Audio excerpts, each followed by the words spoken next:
Hello students, आज हम करने जा रहे हैं figure of speech in English, जिसको हिंदी में क्या कहा जाता है, अलंकार।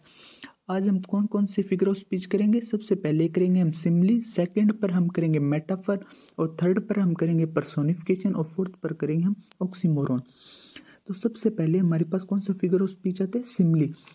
Simli is a simple comparison between two different object और इवेंट्स। सिमली क्या एक सिंपल सा कंपैरिजन है, किसके बीच में, टू डिफरेंट ऑब्जेक्ट और इवेंट्स। क्या हमारे पास अलग अलग ऑब्जेक्ट्स हैं, उनके बीच कंपैरिजन होगा। Which have at least one one point in common. इनमें क्या है, कम से कम एक ऐसा पॉइंट होगा जो इन दोनों में क्या होगा, common. Using the word like और एज। सबसे पहले तो हम ये ध्यान रखना कि जहां भी लाइक और एज आ जाए वो समझ जाना आप सिमली है, और चीज को तो आप छोड़ ही देना। फॉर एग्जाम्पल, सबसे पहले हमारे पास कौन सा एग्जाम्पल आएगा, she is a beautiful like moon. उसका लड़की का किसके साथ कंपैरिजन किया गया, मून के साथ। लाइक उसकी तरह दिखते हैं। मून भी ब्यूटीफुल है और वो लड़की भी ब्यूटीफुल है, तो इनमें क्या चीज कॉमन होगी, ब्यूटीफुल। इसलिए क्या है, she is beautiful like a moon. Second हमारे पास आता है Ram fought like a lion. Ram किसकी तरह लड़ रहा है, लोइन की तरह। लाइक उसकी तरह लोइन भी लड़ता है और राम भी लड़ रहा है, तो इनमें क्या एक चीज क्या है, कॉमन आ गई हमारे पास। She is as fast as a deer. वो किसकी तरह फास्ट है, हिरण की तरह। हिरण भी फास्ट है और वो भी फास्ट है, तो इसमें क्या एज का यूज किया गया। यहाँ पर आप समझ जाना, लाइक और एज जहां भी है वो सिमली है, और चीजों को आप बिल्कुल भी ध्यान में मत रहना, सिमली के लिए ये बहुत ज्यादा मोस्ट इंपॉर्टेंट है। फोर्थ हमारे पास आ रहा है example, he is brave as a lion. वो किसकी तरह बहादुर है, लोइन। हमें भी पता है लोइन भी बहादुर है और वो भी बहादुर है, तो इसमें क्या हो गया, ब्रेव क्या है, इसमें क्या है, कंपैरिजन बिठा रहा है दोनों में, ठीक है। सेकंड हम शुरू करेंगे, हमारे पास कौन सा फिगर ऑफ स्पीच आ रहा है, मेटाफर। मेटाफर में क्या होता है, metaphor is a implied comparison between two different object. इसमें कौन सा इम्प्लाइड, इम्प्लाइड का मतलब हम समझेंगे कि इसमें क्या है भी, उनमें क्वालिटीज कॉमन होगी। चीजें एक दूसरे से बिल्कुल ही डिफरेंट होगी, पर क्वालिटी उनकी क्या है, कॉमन होगी। For example, camel is the ship of desert. Camel क्या है, इसमें क्या है, शिप ऑफ डेजर्ट।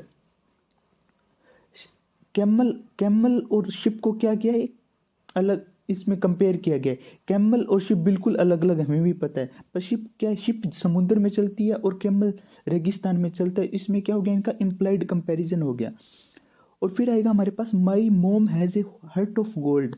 अब इसमें क्या है, मोम के हर्ट को किसके साथ कंपेयर किया है, गोल्ड के साथ। इसमें क्या बताया कि हर्ट और गोल्ड बिल्कुल अलग अलग चीजें हैं, पर इनकी क्वालिटीज को सेम बताया गया। जैसे हर्ट है वो भी, मोम का हर्ट क्या है, वो भी प्योर है, और गोल्ड भी क्या है, प्योर है।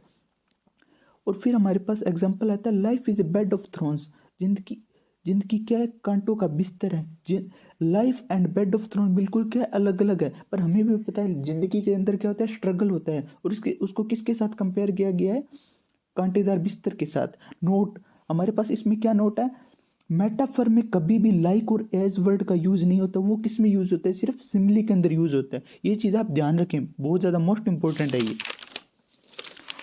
इसके बाद हम चलते हैं थर्ड हमारे फिगर ऑफ स्पीच पर्सोनिफिकेशन के अंदर।